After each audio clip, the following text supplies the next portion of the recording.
11ই August Pabna polytechnic institute এর সাধারণ শিক্ষার্থীদের পক্ষ থেকে 15 দফার দাবি জানানো হয়।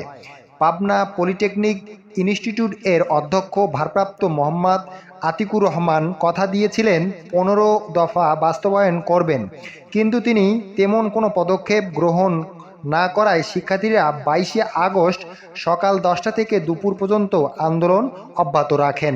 পরে শিক্ষার্থীদের চাপের মুখে পরে 15 দফা বাস্তবায়নের জন্য 2 দিন সময় নিয়েছেন পাবনা পলিটেকনিক ইনস্টিটিউট এর ভারপ্রাপ্ত অধ্যক্ষ আতিকুর রহমান।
প্রত্যেকটা ছাত্র আপনার সাথে আছে।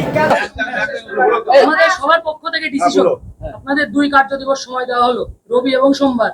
এই 15 দফা না, বৃহস্পতিবার আছে, রবি এবং সোমবার এই 15 দফা দাবি মঙ্গলবারে এসে আমরা যদি সম্পূর্ণ না করতে পারি, স্যার শুনেন, তোমার একজন আসতে হবে নেতা, যে একজন না 3 লিয়াজত করবে যে কোন দাবির ঘাটতি আছে খাইতে পারে আমার।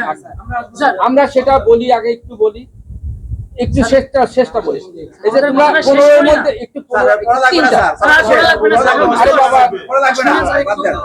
আমরা মঙ্গলবারে এসে মানি তো নিচ্ছি। তোমার 3 জন লোক দাও আমার সাথে মঙ্গলবারে এসে আমরা যদি 15 দফা দাবি না দেখতে পারি, স্যার টোটালটা পূরণ হইছে। তোমরা সবাই যাবে, আমি থাকবো না। তোমরা শনিবারে আসবে, শনিবার আসিফ ইকবাল, ডেইলি ইনফরমেশন, পাবনা।